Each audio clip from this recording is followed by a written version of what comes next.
ഇത് എൻ്റെ 200ാമത്തെ തിയേറ്റർ എക്സ്പീരിയൻസ് ആണ് ഇക്കൊല്ലത്തെ. PVR ഫോർമോൾ സ്ക്രീൻ 3ൽ ജാപ്പനീസ് ആനിമെ മൂവി ആയിട്ടുള്ള സോളോ ലെവലിംഗ് റീ അവേക്കനിങ് എന്നുള്ള സിനിമ കാണാനാണ് ഞാൻ ഇവിടെ വന്നിരിക്കുന്നത്. അപ്പോൾ ഇതിൻ്റെ DCP വന്നത് 2K 5.1 ആണ്. ഒക്കീറു, what a grand way to end my theatre experience this year.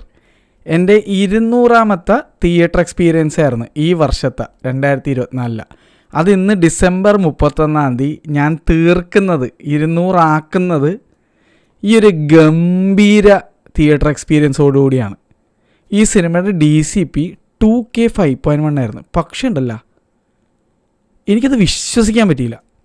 ഇത് ആനിമയുടെ ഗുണമാണോ അവരുടെ ആ ക്വാളിറ്റിയുടെ ഗുണമാണോ എന്താണെന്ന് എനിക്കറിയില്ല. ഒരു രക്ഷ ഉണ്ടായിരുന്നില്ല. ഇത് PVR ലുലു സ്ക്രീൻ 3 സീനോൺ പ്രൊജക്ഷനിൽ കണ്ടിട്ട് പോലും എന്ത് എക്സ്പീരിയൻസ് ആയിരുന്നു അറിയാമോ. ഞാൻ ഇതിന് മുന്നേ ആനിമെ ഫോറം മോളിൽ കണ്ടിട്ടുണ്ട്. അന്ന് ഞാൻ ഹൈക്യൂ ആണ് കണ്ടത്. ഹൈക്യൂടെ DCP ഇത്രയും കിഡുമായിട്ടൊന്നും എനിക്ക് ഫീൽ ചെയ്തിട്ടുണ്ടായിരുന്നില്ല. സൈഡിൽ ബ്ലാക്ക് ബാർ വന്നിരുന്നതുകൊണ്ടും അവർ സ്കോപ്പ് റേഷ്യോ സ്ക്രീനിൽ കൊണ്ടുപോയി ഫ്ലാറ്റ് ഇട്ടിരുന്നതുകൊണ്ട് എനിക്കത് അത്ര ഇമ്പ്രസീവായിട്ടൊന്നും ഫീൽ ആയിട്ടുണ്ടായിരുന്നില്ല. ഒരു പ്രോപ്പറായിട്ടുള്ള DCP പ്രോപ്പർ സ്ക്രീനിൽ കൊണ്ടുപോയി ഇട്ട് അതിൽ പ്രൊജക്റ്റ് ചെയ്യുമ്പോൾ കിട്ടുന്നൊരു സാറ്റിസ്ഫാക്ഷൻ, എൻ്റെ മക്കളെ, ഈ സിനിമ നിങ്ങൾ മിസ് ചെയ്യരുതെന്ന് ഞാൻ പറയും. ഇത് ഡിസംബർ 4 ഇന്ത്യയിൽ റിലീസ് ചെയ്തതാണ്. ഇന്ന് ഡിസംബർ 31. ഇത്രയും ദിവസമായിട്ട് ഈ സിനിമ തിയേറ്ററിൽ കളിക്കണുണ്ടപ്പോൾ ഞാൻ ചിന്തിച്ച് എന്തുകൊണ്ടായിരിക്കും ഇത് ഇത്രയും ദിവസമായിട്ടും കളിക്കുന്നത്. മിക്ക സിനിമകളും ഇപ്പോൾ ഒരാഴ്ച പോലും പിടിച്ചു നിൽക്കാറില്ല. ചിലത് ഒരാഴ്ച കഴിയുമ്പോൾ വാഷൗട്ടായി പോകും. ചിലത് ഒരാഴ്ച പോലും ആവേണ്ട, കുറച്ച് ദിവസങ്ങൾക്കുള്ളിൽ ഈച്ചടിച്ചിരിക്കുന്ന അവസ്ഥ. ഇത് എല്ലാ ദിവസവും ബുക്കിംഗ് ഈ സിനിമയ്ക്ക്. അപ്പം ഞാൻ വിചാരിച്ചു, കുറേ നാളായി എല്ലാവരും എന്നോട് സോളോ ലെവലിംഗ് കാണണമെന്നും കൂടെ പറഞ്ഞിട്ട്. ഞാൻ നോക്കിയപ്പോൾ ആകെ ഒരേ ഒരു സീസണ് വന്നിട്ടുള്ള 12 എപ്പിസോഡുള്ളൂ. അതങ്ങോട്ട് കണ്ട് തീർക്കാൻ സമയമെടുത്തുകൊണ്ടാണ് ഞാൻ ഇത്രയും വൈകിയത് ഈ സിനിമ കാണാൻ. പക്ഷേ ഞാൻ ഇന്ന് ഇത് തിയേറ്ററിൽ നിന്ന് പോകുന്നതിന് മുന്നേ, നാളെ ക്രേവൻ ഇറങ്ങുന്നതുകൊണ്ട് ചിലപ്പോൾ തിയേറ്ററിൽ നിന്ന് പോയാലെന്ന് മേടിച്ചിട്ട് ഓടിപ്പടച്ചാണ് ഞാൻ കാണാൻ പോയത്. What a great decision I made. അതും as an ending note to this year. ഇത്രയും ഗംഭീരമായ ഒരു എക്സ്പീരിയൻസ് എനിക്ക് കിട്ടി. ഞാൻ ഒരു ലിസ്റ്റ് പ്രിപ്പയർ ചെയ്തിട്ടുണ്ട്. എൻ്റെ ഇക്കൊല്ലത്തെ എല്ലാ തിയേറ്റർ എക്സ്പീരിയൻസസിനെ പറ്റിയുള്ള ഒരു ഡീറ്റെയിൽ ലിസ്റ്റ് ഈ വീഡിയോയുടെ താഴെ പിൻ കമൻ്റായിട്ടും ഡിസ്ക്രിപ്ഷനിൽ ഞാൻ ലിസ്റ്റിൻ്റെ ഗൂഗിൾ ഡ്രൈവ് ലിങ്ക് ഞാനിടാം. അതൊരു ഗൂഗിൾ ഷീറ്റാണ്.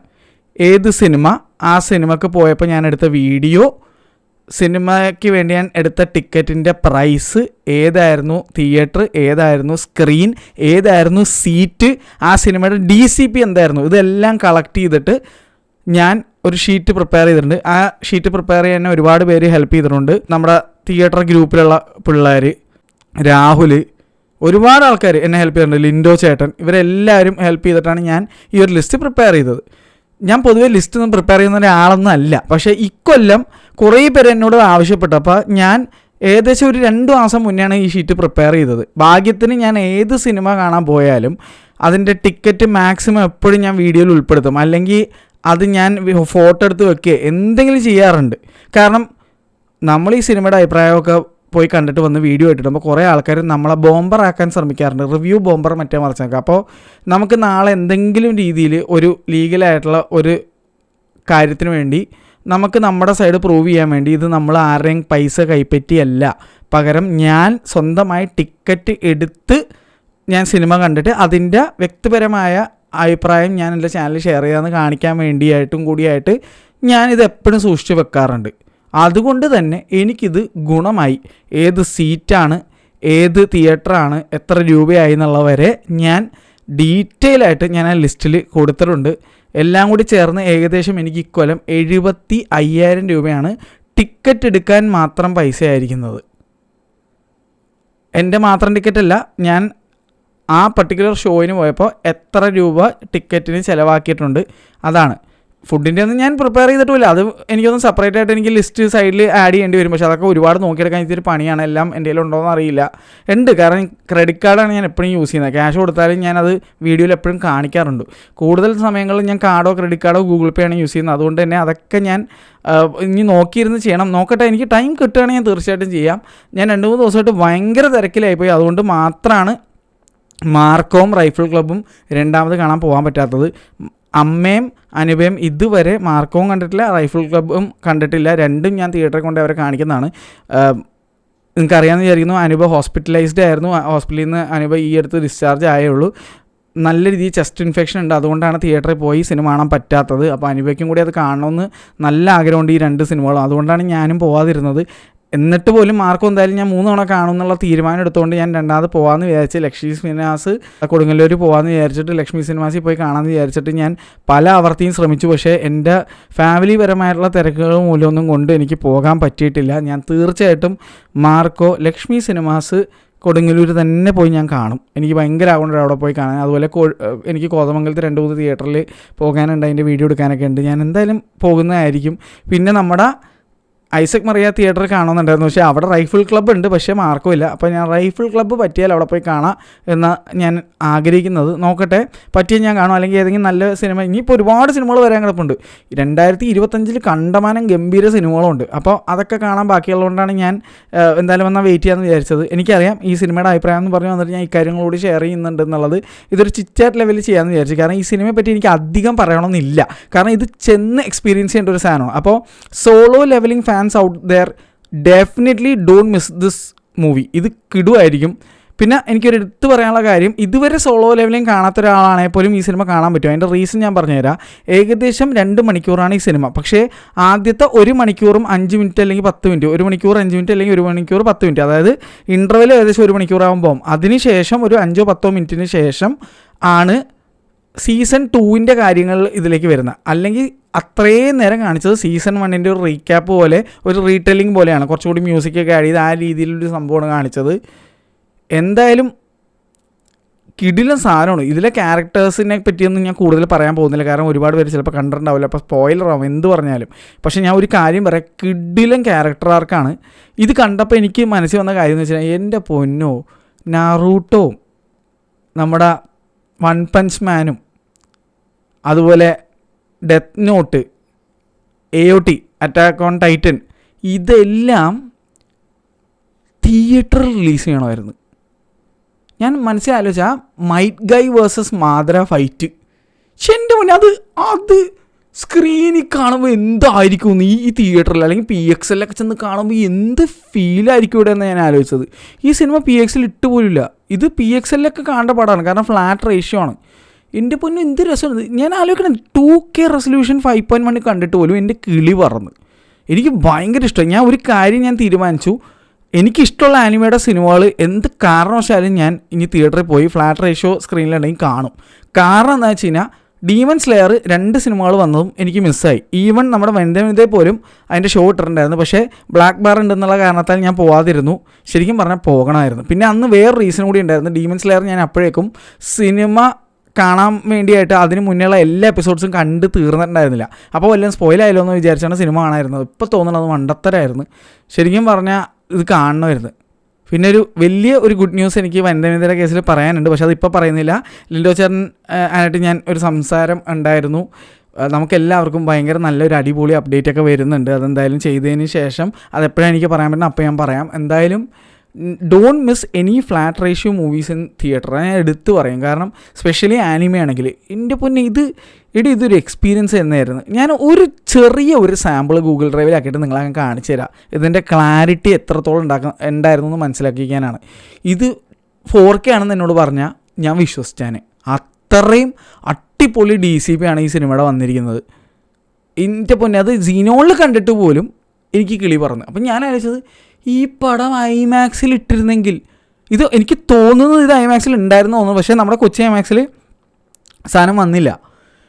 എനിക്കറിയാമ്പോൾ IMAX-ൽ ഉണ്ടായിരുന്നു. എനിക്ക് ക്ലിയർ ഐഡിയയിൽ ആർക്കെങ്കിലും അറിയാമെന്ന് പറയാം, ഇന്ത്യയിൽ IMAX-ൽ എവിടെയെങ്കിലും ഈ സിനിമ കാണിച്ചോ എന്നുള്ളത്.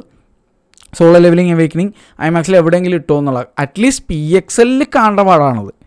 ഇത് ഈ പറഞ്ഞ സ്ക്രീൻ 3 ഫ്ലാറ്റ് റേഷ്യോ സീനോൺ പ്രൊജക്ടറുള്ള സ്ക്രീനിൽ കണ്ടിട്ട് പോലും കിടുമായിരുന്നു. അപ്പം ഞാൻ ആലോചിച്ചത്, ഇത് PXL കാണാൻ എന്ത് ലെവലായിരുന്നു അതിനെന്നുള്ളതാണ്. അല്ലെങ്കിൽ IMAX-ൽ കാണുമ്പോൾ IMAX കണ്ട കിളി പറക്കും. കാരണം ഇതിനകത്ത് 2 വേറെ ലെവൽ കുറച്ച് ഫൈറ്റ് സീനുകളുണ്ട്. 2, അതായത് സീസൺ 1 കണ്ടവർക്കറിയാം ഏതൊക്കെയാണെന്നുള്ളത്. സീസൺ 2 നമ്മൾ ഈ സിനിമ കാണുമ്പോഴേക്കും കാണുന്നത്, കാരണം സീസൺ 2 വരാൻ പോകുന്നേ ഉള്ളൂ. ഇതുവരെ വന്നിട്ടില്ല എന്നാണ് ഞാൻ വിചാരിക്കുന്നത്. ഒന്നും വേണ്ട, ഈ സിനിമ തുടങ്ങണം പിന്നെ ക്രഞ്ചി റോളിൻ്റെ ഒരു ഇൻട്രോ ഉണ്ട്, അത് തന്നെ കണ്ടാൽ മതി. അന്യായ ക്വാളിറ്റി ആയിരുന്നു അത്, അന്യായ ക്വാളിറ്റി. സിനിമ ത്രൂ ഔട്ട് കിഡു ക്വാളിറ്റി. റെഡൊക്കെ നല്ല ചോര നിറത്തിൽ വേറെ ലെവൽ കളറിങ്, കിഡു നല്ല ജെംസ് മിഠായി പോലത്തെ കളേഴ്സാണ്. ഈ ആനിമേ ആകുമ്പോൾ അതാണ് ഗുണം, നല്ല ഭയങ്കര റിച്ച് കളേഴ്സാണ്. അത് തിയേറ്ററിൽ കാണുമ്പോൾ ഭയങ്കര എഫക്റ്റ് ആയിരുന്നു. മ്യൂസിക്കും എല്ലാം കൊണ്ടും ഇവിടെ കിഡിലിന് എക്സ്പീരിയൻസ്. ഇതിനകത്ത് 2 ഫൈറ്റ്, ഒന്ന് ഒരു ഐസ് എൽവ്സ് ആയിട്ടുള്ളൊരു ഫൈറ്റ് ഉണ്ട്. എൻ്റെ മോനെ ആ ബാറ്റിൽ എടുത്ത് വെച്ചിരിക്കുന്ന കാണണം, കിഡിലൻ. ഇത് കൂടാതെ നമ്മുടെ കമാൻഡർ റെഡ് മച്ചാൻ, നിങ്ങൾക്ക് അറിയാമെന്ന് വിചാരിക്കണം ആരാണെന്നുള്ളത്. ഞാനത് മൊത്തത്തിൽ പറഞ്ഞാൽ അതൊരു സ്പോയിലർ ആവുമെന്നൊക്കെ വെച്ചിട്ട് എന്തായാലും ഒരു കമാൻഡർ മച്ചാനുണ്ട് ഇതിനകത്ത്. ബ്ലഡ് റെഡ് എന്നാണ് പുള്ളീനെ വിളിക്കണത്. വേറൊരു പേരുണ്ട് വിളിക്കാൻ, ഞാൻ മൊത്തത്തിൽ ഇങ്ങോട്ട് പറയുന്നില്ല. അപ്പോൾ ആ പുള്ളിക്കാരനും ഇതിലെ പ്രൊട്ടഗണിസ്റ്റ് ആയിട്ടുള്ള ഇതിനകത്ത് നമ്മുടെ നായകനുമായിട്ടുള്ള ഒരു ഫേസ് ഓഫ് ഉണ്ട്. അത് സീസൺ 1 കണ്ടവർ ഓൾറെഡി കണ്ടാണ്. പക്ഷേ അത് തിയേറ്ററിൽ കാണാൻ ഒരു രക്ഷ ഉണ്ടായിരുന്നില്ലടി. കിടിലെന്ന് പറഞ്ഞാൽ കിടിലനായിരുന്നു. ഇത് കൂടാതെ ലാസ്റ്റ് സീസൺ 2 ഇനി വരാനിരിക്കുന്നതിലേക്ക് കാണാൻ പോകുന്ന കുറച്ച് ഗ്ലിംസ് ഇതിനകത്ത് കാണിക്കുന്നുണ്ട്. അതിനകത്ത് ഇതിനകത്തൊരു ക്യാരക്ടർ വരും, ഈ ഐസ് എൽഫ്സ്, അങ്ങനെ ഞാൻ പറഞ്ഞില്ല, ഐസ് എൽഫ്സിൻ്റെ ഒരു ലീഡർ. എൻ്റെ പൊന്നോ, ആളുമായിട്ടുള്ള ഫൈറ്റ് സീൻ എടുത്തു വെച്ചിരിക്കുന്നത് കാണണം. കിഡിലെന്ന് പറഞ്ഞാൽ കിഡിലൻ സാധനം. ആളുടെ പേര് ഇതിനകത്ത് പറയുന്നുണ്ട്, ഞാനതിവിടെ പറയുന്നില്ല അതെന്താണെന്നൊക്കെ. അതൊരു പ്രത്യേക രീതിയിലാണ് ആ പോർഷൻ, ആ ഒരു പർട്ടിക്കുലർ ആർക്ക് അല്ലെങ്കിൽ ആ ഒരു സാധനം എടുത്തു വെച്ചിരിക്കുന്നത് അത്ര കിടുവായിട്ടാണ്. ഇതിനകത്ത് ഹ്യൂമറൊക്കെ വേറെ ലെവൽ രീതിയിൽ മാസ് കാണിച്ചുകൊണ്ടാണ് ഹ്യൂമർ കാണിക്കുന്നത്.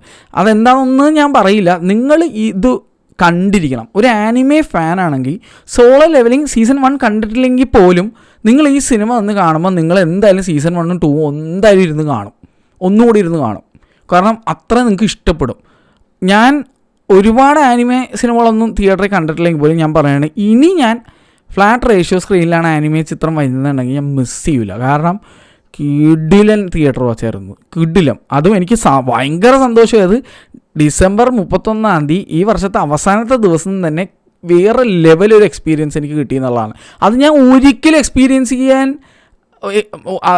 ഒരിക്കലും എക്സ്പെക്റ്റ് ചെയ്യാത്ത ഒരു തിയേറ്ററിലെ ഒരു സ്ക്രീനിൽ നിന്നും. സ്ക്രീൻ 3 മികച്ച ഒരു ഫ്ലാറ്റ് സ്ക്രീൻ തന്നെയാണ് അവിടെ ഉള്ളതിൽ. ആ എല്ലാ തിയേറ്റേഴ്സ് വെച്ച് കമ്പയർ ചെയ്യുമ്പോൾ എനിക്ക് ഫ്ലാറ്റ് സ്ക്രീനാണ് കുറച്ചും കൂടി ഇഷ്ടം. അതുകൊണ്ട് തന്നെ ഈ സ്ക്രീൻ 3 ഞാൻ ഒരുപാട് സിനിമ ഈ കൊല്ലം തന്നെ കണ്ടിട്ടുണ്ട്. അപ്പോൾ എല്ലാം നല്ല എക്സ്പീരിയൻസ് ആയിരുന്നു. ഇവിടെ ആനിമേ സിനിമ കണ്ടപ്പോൾ ഞെട്ടിപ്പോയി ഞാൻ. എനിക്ക് മറ്റുള്ള സ്ക്രീൻസൊന്നും അങ്ങനെ വലിയ അഭിപ്രായമുള്ള സ്ക്രീനൊന്നും അല്ല. സ്ക്രീൻ 6 ആണ് പിച്ചിലെങ്കിലും എനിക്ക് ഇഷ്ടമുള്ളത് PVR ലുലു മോളിൽ. കാരണം ഞാൻ എപ്പോഴും ലേസർ പ്രിഫർ ചെയ്യുന്ന ആളാണ്. അപ്പോൾ സീനോൺ ആയതുകൊണ്ട് എനിക്കൊരു മടിയാണ് ഇവിടെ പൊതുവെ സിനിമകൾ കാണാൻ. പക്ഷേ ഇന്ന് അവരെന്നെ ഞെട്ടിച്ച് കളഞ്ഞു. ഈ സ്ക്രീൻ 3 എന്നെ ഞെട്ടിച്ച് കളഞ്ഞു. ഈ സിനിമയുടെ DCPയുടെ ക്വാളിറ്റി ആണോ അല്ലെങ്കിൽ അവർ സ്ക്രീൻ എന്തെങ്കിലും എന്തെങ്കിലുമൊക്കെ ചെയ്തോ എന്താണെന്നൊന്നും അറിയില്ല. അടിപൊളി എക്സ്പീരിയൻസ് ആയിരുന്നു. ഈ കൊല്ലം ഞാൻ കണ്ടതിൽ വൺ ഓഫ് ദ ബെസ്റ്റ് എക്സ്പീരിയൻസിൽ ഒന്നായിരുന്നു ഈ സിനിമ ഞാൻ തിയേറ്ററിൽ പോയി കണ്ടത്. എനിക്ക് വളരെയധികം ഇഷ്ടപ്പെട്ടു. ഞാൻ ഭയങ്കര ഹാപ്പിയാണ്. ലാസ്റ്റ് തന്നെ കല ഉടയുമോ അല്ലെങ്കിൽ ഏതെങ്കിലും പടം കണ്ട് മൂഡ് ഓഫ് ആവേണ്ടി വരുമോ എന്നൊക്കെ ആലോചിച്ച് ഒരു മൈൻഡിലാണ് ഞാൻ ആർക്കോ തന്നെ കാണാമെന്ന് ചോദിച്ചത്. ആകുമ്പോൾ എനിക്ക് എന്തായാലും ഇഷ്ടപ്പെട്ട പടമാണല്ലോ എന്നുള്ള ഈ രീതിയിലിരുന്നത്. റൈഫിൾ ക്ലബ്ബോ മാർക്കോ കാണാമെന്നുള്ള മൈൻഡ് ഇരിക്കണമായിരുന്നു. ഞാൻ ഇന്നലെ ഒരു സിനിമ കാണാൻ വേണ്ടി ഞാൻ തീരുമാനിച്ച് കച്ചവടം ഇറങ്ങിയിട്ട് അവസാനം ആ സിനിമ ഷോ നടന്നില്ല, ക്യാൻസലായിപ്പോയി. എനിക്ക് തോന്നുന്നു ഒരു സൈക്കോ ത്രില്ലറാണ് പടമെന്ന് പറഞ്ഞു. ഞാൻ ട്രെയിലറൊന്നും കണ്ടിട്ടില്ല, ജസ്റ്റ് പോസ്റ്റർ കാണുകയും ഒരു ഇൻസ്റ്റാഗ്രാമിൽ ഒരു റീല് കണ്ട് ഈ പടം ആരും കാണുന്നില്ല, കണ്ടു നോക്കുന്നൊക്കെ പറയാം. എങ്ങനെ കാണും എടുക്കാമെന്ന് വിചാരിച്ചിട്ട് എനിക്ക് ഇവിടെ എങ്ങും ടിക്കറ്റ് കിട്ടുന്നില്ല. ആകെ ഉള്ളത് കുറച്ച് തിയേറ്ററിൽ മാത്രമാണ്. ആ തിയേറ്ററിൽ ഒന്നും ഷോ ഇപ്പോൾ എനിക്കൊന്ന് ഇനി അങ്ങോട്ടേക്ക് അത് ഒരേ ഒരു തിയേറ്ററിലെ ഷോ ഉള്ളു. ഷോ ഒക്കെ ക്യാൻസലായി പോകണതാണ് ആളില്ലാത്തതുകൊണ്ട്. 10 പേര് തേച്ചില്ലാത്തതുകൊണ്ട് ഷോ ക്യാൻസലായി പോകണേ. എനിക്കൊന്ന് ഞാൻ ഇന്നലെ പോകാൻ വിചാരിച്ച ഷോയിൽ ഞാൻ മാത്രം ഉണ്ടായിരുന്നുകൊണ്ട് വേറെ ആരും ടിക്കറ്റ് എടുത്തിട്ടുണ്ടായിരുന്നില്ലാത്തൊരു അവസ്ഥയായിരുന്നു. അപ്പോൾ അത് സങ്കടമുണ്ട് ശരിക്കും പറഞ്ഞാൽ. ഒരു തമിഴ് സിനിമയാണ്, ഞാൻ സിനിമയുടെ പേര് പറഞ്ഞാൽ അതിനെ കൊച്ചാക്കി കാണിക്കണമൊന്നുമില്ല. അത് സിനിമ മോശമായതുകൊണ്ടല്ല, ആൾക്കാർ അത് കാണാനില്ലാത്തതിൻ്റെ ഒരു ദുരവസ്ഥ കാരണമാണ്. ഇക്കൊല്ലം അങ്ങനെ ഒരുപാട് സിനിമകൾക്ക് അങ്ങനത്തെ ഒരു ദുരവസ്ഥ വന്നിട്ടുണ്ട്. നല്ല സിനിമയായിട്ട് കൂടി ഇല്ല, എണ്ണം തെക്കാത്തതുകൊണ്ട് വിട്ടുപോയ കേസ് ഞാൻ ലിസ്റ്റിൽ എഴുതിയിട്ടുണ്ട്. ഞാൻ ഇവിടെ എടുത്ത് പറഞ്ഞാൽ അവരെ ഞാൻ കുറച്ച് കാട്ടുന്നില്ല, കാരണം എങ്ങാനും നല്ല സിനിമയാണെങ്കിലോ ഞാൻ കണ്ടിട്ടുമില്ല. ഇൻസ്റ്റാഗ്രാമിലൊക്കെ ആൾക്കാർ നല്ലതാണെന്നൊക്കെ പറയണുണ്ട്. ശരത് കുമാർ എന്നുള്ള നടനാണ് അതിനകത്ത് മെയിൻ ലീഡായിട്ട് അഭിനയിക്കുന്നത്. വേറെ കുറേ മലയാളി ആക്ടേഴ്സ് കാര്യങ്ങളൊക്കെ ഉള്ളതാണ്. ഞാൻ അതുകൊണ്ട് പേരൊന്നും എടുത്ത് പറയാൻ നിൽക്കില്ല. എന്തായാലും ആ സിനിമ ആരെയും കണ്ടവരുണ്ടെങ്കിൽ എന്തായാലും അതിനെപ്പറ്റിയുള്ള അഭിപ്രായം പറയാം. എനിക്ക് കാണാൻ പറ്റിയില്ല, ഷോ ക്യാൻസലായി പോയതുകൊണ്ട്. അത് ഏതാ സിനിമയെന്ന് അറിയണമെന്നുണ്ടെങ്കിൽ നിങ്ങൾ എൻ്റെ ലിസ്റ്റ് എടുത്ത് നോക്കിയാൽ ലാസ്റ്റ് 200ാമത്തെ സിനിമ എടുത്ത് നോക്കിയാൽ അതിനകത്ത് ഞാൻ കൊടുത്തിട്ടുണ്ട് ഏതാണെന്നുള്ളത്. അപ്പോൾ എന്തായാലും ഷോ ക്യാൻസലായി പോയി. അപ്പോൾ നിങ്ങൾ അല്ലെങ്കിൽ ഷോ ക്യാൻസൽ എന്നുള്ളത് സെർച്ച് ചെയ്താലും നിങ്ങൾക്ക് അത് ഏത് സിനിമയെന്ന് അറിയാൻ പറ്റും. അല്ലാതെ ഞാനിവിടെ വായാൽ പറഞ്ഞ് അതൊരു മോശം സിനിമയാണെന്നുള്ള രീതിയിൽ ആൾക്കാർ തെറ്റിദ്ധരിക്കരുതെന്ന് വെച്ചിട്ടാണ് ഞാൻ അങ്ങനെ പറഞ്ഞത്. ഇതിപ്പോൾ മൊത്തം കണ്ടു കഴിഞ്ഞ സ്ഥിതിക്കല്ലേ നിങ്ങൾ എന്തായാലും പോയി അവിടെ സെർച്ച് ചെയ്യുള്ളൂ. ഞാൻ പ്രത്യേകം പറയുകയും ചെയ്തല്ലോ, ഞാൻ സിനിമ കണ്ടിട്ടില്ല, അപ്പോൾ അത് മോശം പെടാൻ ചാൻസും ഇല്ല എന്നുള്ളത്. അത് മാത്രമല്ല, ഇപ്പോൾ ആ ലിസ്റ്റിൽ തന്നെയുള്ള എനിക്ക് ഇഷ്ടപ്പെടാത്ത സിനിമകളെന്ന് പറഞ്ഞു കഴിഞ്ഞാൽ മോശം പടങ്ങളാണെന്നല്ല അർത്ഥം. ഇപ്പോൾ ജയ ഗണേഷ് എന്നുള്ള സിനിമ എനിക്ക് ഇഷ്ടപ്പെട്ടില്ല എന്നും വെച്ചിട്ട് അത് മോശം പടം ആവില്ല. ഒരുപാട് പേർക്ക് ഇഷ്ടപ്പെട്ടിട്ടുണ്ട് ആ സിനിമ. അപ്പോൾ എനിക്ക് ഒരു സിനിമ ഇഷ്ടപ്പെട്ടില്ല എന്ന് വെച്ചിട്ട് മോശം പടം ആവുന്നില്ല കേട്ടോ, അത് ഞാൻ എടുത്ത് പറയാനാണ്. എന്തായാലും സോളോ ലെവലിംഗ് റീ അവേക്കനിങ് കിടുവായിരുന്നു. ഒരു പ്രൊമോഷണൽ കണ്ടൻറ്റ് സിനിമ പോലെ ആണിത് എടുത്തേക്കണമെങ്കിലും ഭയങ്കര എൻജോയബിൾ ആയിരുന്നു. ഇത് കണ്ടു കഴിഞ്ഞാൽ ആരായാലും കാണാത്തവൻ ഈ സീസൺ 1 കണ്ടുപോകും. സീസൺ 2 ഒരു നല്ല ഹൈപ്പും കിട്ടും. അങ്ങനെയാണ് എനിക്ക് ഫീൽ ചെയ്തത്. ഞാനങ്ങനെ വേറൊന്നും പ്രതീക്ഷയില്ല. ഞാനൊരു അനിമേ പടം എന്നാൽ പോയി കാണാം ആ മൈൻഡിൽ.